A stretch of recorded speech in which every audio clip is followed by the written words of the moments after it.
वेदव्य होकर नहीं जाती, अखंड सुभागवती होकर जाती। वो 7 चीज मूल भगवत चित्त का स्मरण करने वाली शंकर स्वयं ऋषिका से कह रहे हैं, तू कर्म का भोग जरूर भोग रही है पर तेरा सात्वित्व की रक्षा स्वयं जगत जननी करेगी, तो चिंता ना करिएगा,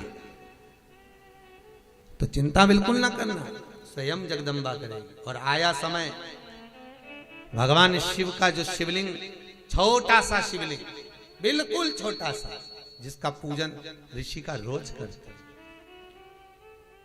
और बहुत ध्यान देना जीजियों, आपसे निवेदन है, आपके घर में जितने पुराने भगवान हैं, ठाकुर जी हैं, देवता हैं, ये सिद्ध हो चुके हैं। कैसे हो गए हैं? सिद्ध। जिस माला से हम जाप करते हैं वो माला हमारी सिद्ध हो जाती है जब जप कर।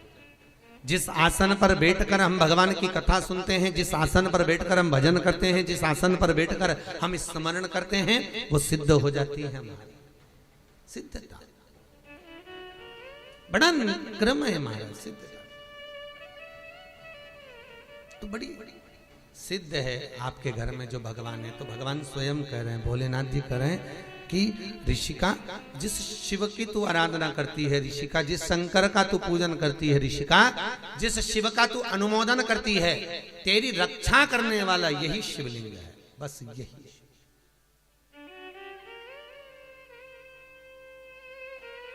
वही शिव।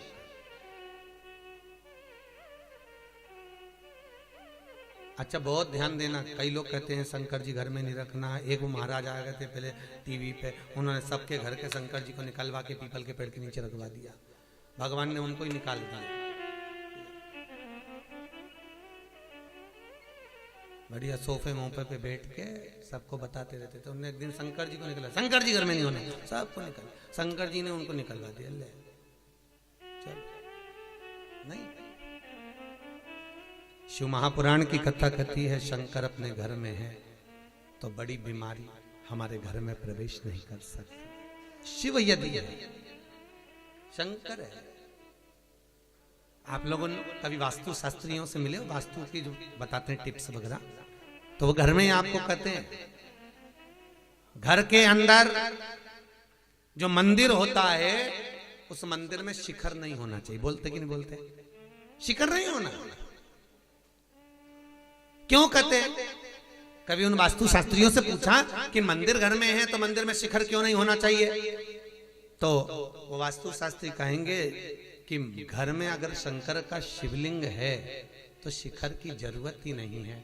अपने घर का आखिरी चोर, जो आखिरी का चोर होगा, वो शिखर का ही काम करेगा और जगत का भी कल्याण करेगा। वो जगत का हित करने वाला शिखर।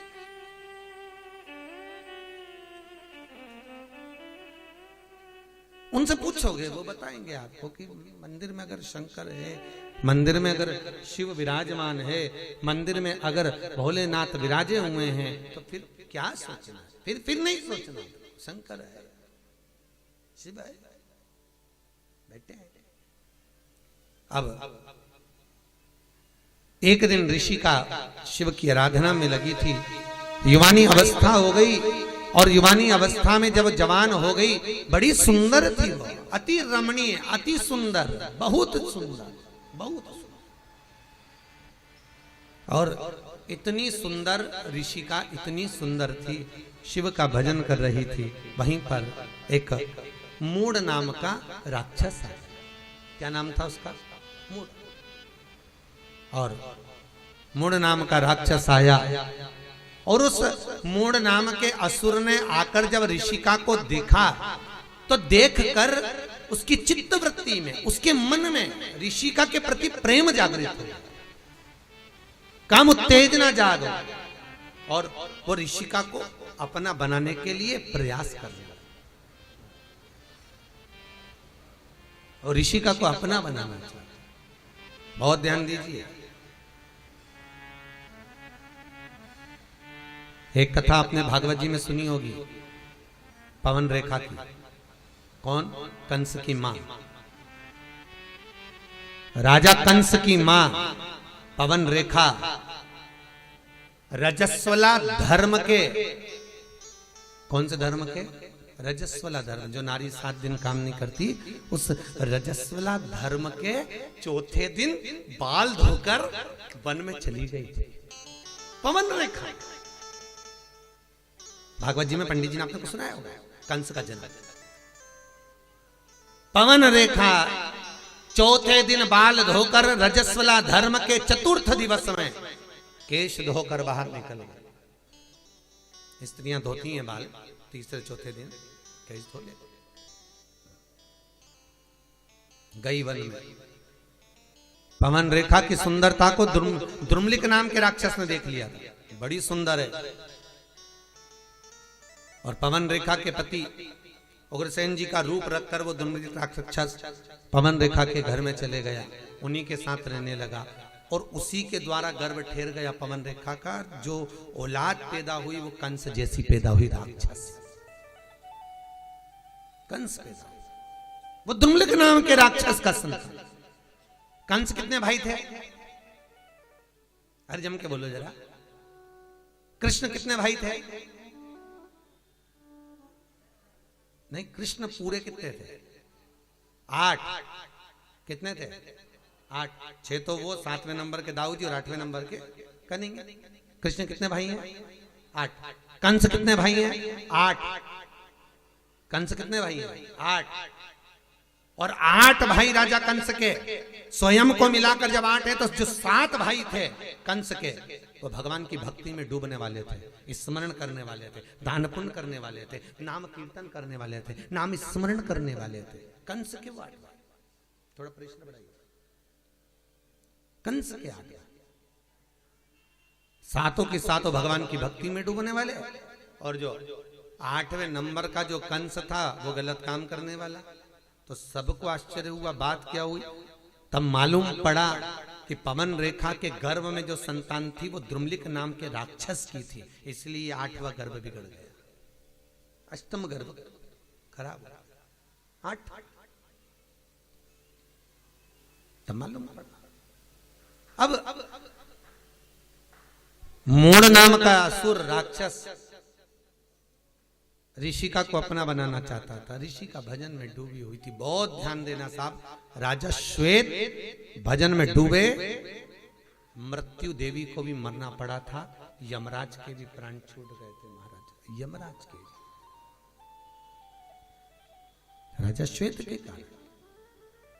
और अब स्वयं ऋषिका जब शिव की आराधना में लगी हुई है, ऋषिका जब भगवान शंकर का भजन कर रही है, ऋषिका जब शिव का स्मरण कर रही है, ऋषिका जब शंकर का अनुमोदन कर रही है, और उसी समय पर जो मूढ़ नाम का असुर आया शंकर का भजन में, तो ऋषिका डूबी थी, स्वयं शंभु प्रकट हो गए और शंकर ने प्रकट होकर उस मूढ़ नाम के राक्षस का संहार करा। ऋषि का चरणारविंद का स्मरण करने लगी, प्रभु इस मूढ़ नाम के असुर ने मुझे गलत दृष्टि से देखा है, गलत दृष्टि से देखा। और मूढ़ नाम के असुर ने जब मुझे गलत दृष्टि से देखा है, तो मेरा जीवन शिव आपको समर्पित करने के लिए नहीं रहा, कुछ कृपा करिए। शंकर भगवान ने गंगा जी को बुलाया। गंगा,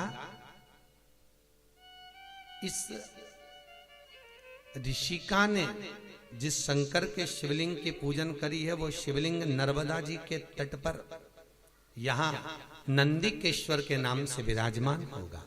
गंगा, तो ऋषिका का कल्याण कर। गंगा मैया स्वयं आई और आकर बैसाख की पूर्णिमा के दिन गंगा जी ने नर्मदा के तट पर नंदिकेश्वर के सामने ऋषिका का ऊपर जब जल वृष्टि करी तो उसका उद्धार कर दिया। उद्धार करा तो ऋषिका ने हाथ जोड़कर निवेदन करा, गंगा मैया मैं भले शिव के धाम चली जाऊं, पर निवेदन आपसे इतना सा है, वर्ष में एक दिन आप नंदिकेश्वर पर आकर स्वयं विराजमान होना। आज भी नर्मदा जी के तट पर नंदिकेश्वर शिव का शिवलिंग है महाराज, शूलपाणेश्वर की झाड़ी के आगे। वहां पर 2 नदी की धार है। कितनी है? 2। एक ये नर्मदा जी बहकर आ रही है और एक नदी ये गंगा का जल है। तो ये जो नर्मदा जी बहकर आ रही हैं ये तो निरंतर बह रही हैं, पर एक नदी का स्थान बना हुआ है, एक नदी का स्थान बना हुआ है। वो नदी साल में केवल एक बार, आप लोगों ने कहीं किसी के व्हाट्सएप पे भी वो आई होगी, नदी का दर्शन करा होगा शायद, अभी बीच में एक बार किसी के व्हाट्सएप पे मैसेज में भी थी। एक नदी तो बह रही गंगा नर्मदा, पर जो दूसरी नदी है गंगा, वो बैसाख की पूर्णिमा के दिन साल में केवल एक बार वो नदी नर्मदा से मिलने के लिए गंगा आज भी आती है, आज भी आती है, केवल एक दिन के लिए, केवल मात्र एक दिन के लिए, वो बैसाख की पूर्णिमा नंदिकेश्वर। लोग कहते हैं महाराज जी शंकर के चमत्कार क्या? हम कहते हैं चमत्कार देखना है तो कभी तुम जाओ बिजली महादेव पर जाकर देखो कि पूरे भारत की भूमि की सबसे पहली बिजली शंकर के शिवलिंग पर मनाली में गिरती है। बिजली महादेव के ऊपर बिजली गिरती है और शंकर के टुकड़े टुकड़े हो जाते हैं, और वहां एक व्यक्ति मक्खन मंकर लाता है और शंकर के टुकड़ों को जोड़ता है, फिर हाथी की सूंड से पांव से भी तोड़वाता तो शिवलिंग नहीं टूटता है। वो बिजली महादेव मनाली में। कभी मौका मिले नंदिकेश्वर जाकर देखिए, नर्मदा के जल के पास में गंगा का जल आज भी बैसाख की पूर्णिमा के दिन मिलने के लिए आता है। प्रति वर्ष एक दिन, मात्र एक दिन, दूसरे दिन नदी फिर सूख जाती है वापिस। कहा नहीं भगवान? नर्मदा नदी शंकर भगवान के, शिव के शरीर के पसीने से बेटी के तुल्य में प्रकट हुई। नर्मदा अमरकंटक से निकली, बड़ी सुंदर जगह है महाराज, कभी मौका मिले जाइए। भगवत चित्त का स्मरण हो।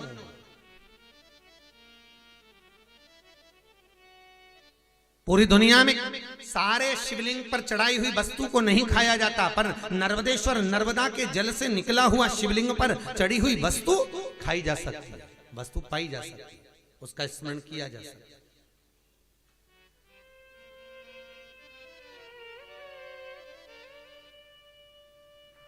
ये उसी में का भाग है, जैसे पान का पत्ता, कौन सा पत्ता? पान। दर्शन करेंगे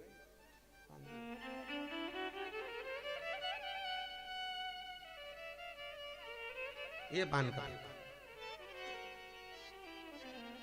इस पान के पत्ते पर ये, इसका जन्म कहाँ हुआ आपको मालूम होगा ना? पान का जन्म कहाँ हुआ है? अमृत, जो मंथन में अमृत का कलश निकला था, उस कलश को असुरों ने देवताओं से छुपाकर इंद्र जिस खंबे से बनता था उस खंबे के पास में कलश को छुपाया। वहीं कलश को रखे रखे उस कलश की बूंद नीचे टपक गई थी, तो पृथ्वी से संसर्ग होकर एक बेल उत्पन्न हो गई थी। उस बेल से ये पान का पत्ता उत्पन्न हुआ था। इसलिए पूजन में पान की बड़ी महत्वता होती है महाराज। अमृत का पर इसमें कामता का निवास हो गया। कामता को देखकर दरिद्रता देवी इसमें प्रवेश कर गई। तो दरिद्रता देवी ने कहा इसमें मेरा निवास होगा। देवताओं ने कहा ये तो देवताओं पे भी चढ़ेगा, सबको प्रिय रहेगा ये बीड़ा, ये पान। तो दरिद्रता देवी कहती है मेरा भाग आगे और पीछे रहेगा। इसलिए जब भी तमोली पान बनाने वाले पान जब बनाते हैं तो आगे का भाग तोड़ देते हैं और पीछे का भाग कैंची से, अरे बोलो सही है कि गलत है? तो कई बच्चे पूछते हैं मम्मी इसको पीछे से क्यों काटा, आगे से क्यों काटा, बीच में तो काटा ही नहीं। तो उसका कारण केवल इतना है, इसमें दरिद्रता का जो भाग है वो दो भाग है। दरिद्रता आगे भी निवास कर रही है, पीछे भी निवास कर रही है। इसलिए इसको तोड़कर फिर पान बनाया जाता है, बीड़ा बनाया जाता है। पर पूजन में जल के पात्र में जब तक ये पान डला रहता है तब तक दरिद्रता देवी का दोष इस पान में नहीं रहता। कई कई लोग पूजन करने के बाद पान को थाली में रख देते हैं, तो पंडित जी वापस उठा के उसको पानी के कलश में डाल देते हैं।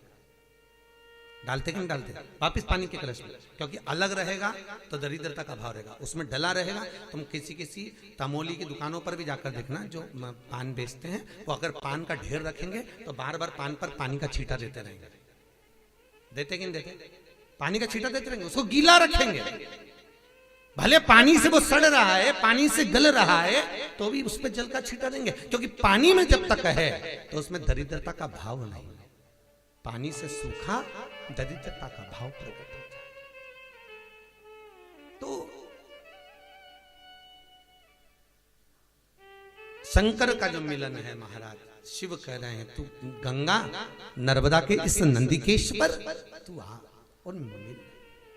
तो जो कहते हैं कि भगवान कहाँ है, हम कहते हैं एक बार जाकर जरूर देखो साहब, जरूर देखा। उसकी प्राप्ति का केंद्र बिंदु है वो जो अवश्य प्राप्त होता है।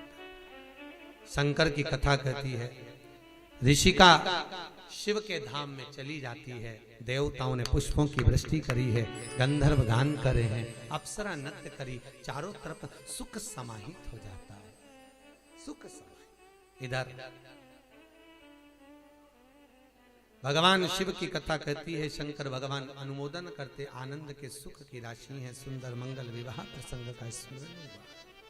शिव जी का विवाह पार्वती के साथ हुआ, कल अपने कथा में सुना। पार्वती और भगवान शंकर का जो विवाह हो रहा है, शिव और पार्वती का जो मंगल विवाह हो रहा है, अपन कल कथा में उसको श्रवण करें। और फिर ध्यान देना, शंकर विश्वास है, पार्वती श्रद्धा है, और शिव और पार्वती का विवाह नहीं है, ये विश्वास और श्रद्धा का मिलन है। आज के जमाने में ये दोनों चीजें किसी के घर में नहीं है। क्या क्या चीज बोलो जम के? विश्वास और श्रद्धा, ये दोनों चीज लोगों के घर से चली गई। ना विश्वास रहा ना श्रद्धा रहा। भाई भाई पे विश्वास नहीं करता, देवरानी जेठानी पे विश्वास नहीं करे, जेठानी देवरानी पे नहीं करे, सास बहू पे नहीं करे, बहू सास पे नहीं करे। और जरा विचार करो कितना विश्वास था पहले के समय में, कितना विश्वास। और आज भी जितना विश्वास सास के मन में बहू के प्रति रहता है, उतना बहू के मन में सास के प्रति नहीं रहता।